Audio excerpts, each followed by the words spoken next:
Hello दोस्तों, स्वागत है आपका एक और नई वीडियो में। आज हम बात करते हैं एमएसएमई समाधान। आपने बहुत जगह से सुना होगा, तो आज हम बात करते हैं और मैं आपको पूरी वीडियो में बताऊंगा कि इस एमएसएमई समाधान होता क्या है। तो चलिए फिर वीडियो को शुरू करते हैं। एमएसएमई समाधान एक ऑनलाइन शिकायत पोर्टल है। जैसे एक वेबसाइट होती है, वो एक पोर्टल है जिसमें हम अपने माल बेचने के बाद अगर पेमेंट कोई पार्टी कस्टमर जिसको हमने माल बेचा है उसके खिलाफ हम एक तरह से एक केस कर सकते हैं, अपनी शिकायत दर्ज कर सकते हैं कि हमें उस पार्टी ने हमारे माल बेचने के बाद पैसा नहीं दिया, अगर हमने माल उधार दिया है तो। एमएसएमई समाधान में अब शिकायत कर कौन सकता है, मतलब कौन होगा जो शिकायत कर सकता है? क्या एक दुकानदार हो, फैक्ट्री वाला हो, या उसकी कितनी सेल होनी चाहिए? तो ऐसा कुछ नहीं है। आपके पास सिर्फ मतलब आप छोटे होना चाहिए, मतलब आपकी 100 करोड़ से नीचे की सेल होती है तो उसके लिए एमएसएमई के आप सर्टिफिकेट के लिए लाइबल होते हैं कि आप एमएसएमई में रजिस्ट्रेशन कर सकते हैं।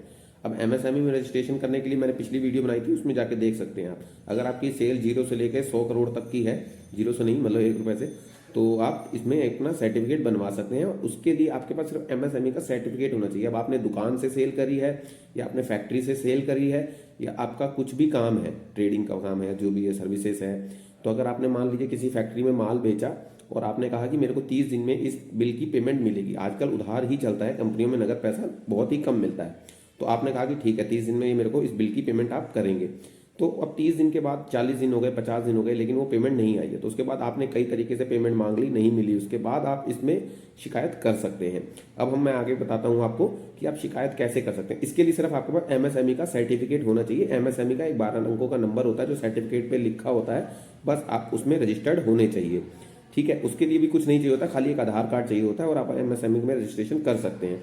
तो अब आगे मैं आपको बताता हूँ कि आप इसमें केस कैसे कर सकते हैं और क्या हमें ये करना चाहिए, नहीं करना चाहिए। ठीक है, ठीक है, चलिए।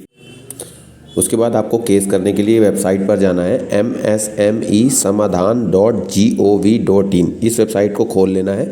उसके बाद खोलने के बाद आपको सामने ऐसा पेज दिखेगा। लास्ट में आपको 3 लाइन दिख रही होंगी होम की, वहाँ पर क्लिक करना है। उसके बाद केस फाइलिंग के बटन को क्लिक करना है।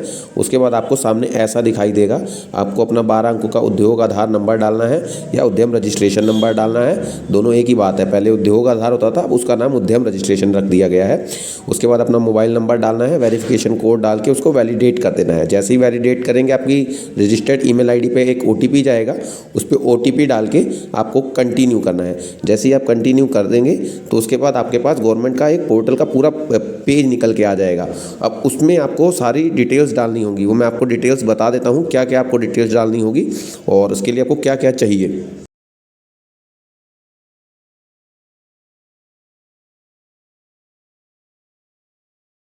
ये पोर्टल पे आप ओटीपी डाल के वैलिडेट कर देंगे। उसके बाद आपके सामने पेज खुल जाएगा। उसमें पहले आपकी डिटेल मांगेगा, आपका जीएसटी नंबर, आपका पैन नंबर और आपका क्या कहते हैं जो डिटेल होगी नॉर्मल, क्या कहते हैं फर्म किस नाम से है, मोबाइल नंबर, ईमेल आईडी, वो आपको सारी डाल देनी है। उसके बाद जिस पे आप केस करना चाहते हैं, जिसने आपकी पेमेंट नहीं दी है, तो उसके इन्वॉइसेस की कॉपी अपलोड करनी है। अब आपके अगर ज़्यादा इन्वॉइस हैं जिसके जिसके अगेंस्ट बिल की पेमेंट नहीं, मान लो आपके 4 बिल हैं, 2 की पेमेंट आ गई है, 2 की नहीं आई है, तो जिसकी नहीं आई है अगर तो कम बिल है तो उस कम बिल को अपलोड कर दीजिए पीडीएफ में बनाकर। उसमें लिखा है कि 100 KB तक की पीडीएफ फाइल होनी चाहिए, तो उसमें एक पीडीएफ बना करके आप उसको अपलोड करिए। अगर ज़्यादा बिल हैं आपके तो एक डिटेल बना लीजिए कि इतना इतना इन्वॉइस नंबर है, और वो सब क्या कहते हैं पीडीएफ में उसकी डिटेल बना के इन्वॉइस नंबर की इतनी अमाउंट और इस इन्वॉइस नंबर की डेट इतनी, अमाउंट इतनी, ऐसा करके उसको एक एक्सेल में बना करके उसको पीडीएफ में एक्सपोर्ट करके उसको अपलोड कर दीजिए। अगर आपके पास उसके अगेंस्ट में कोई पीओ आ रखा है कि उसने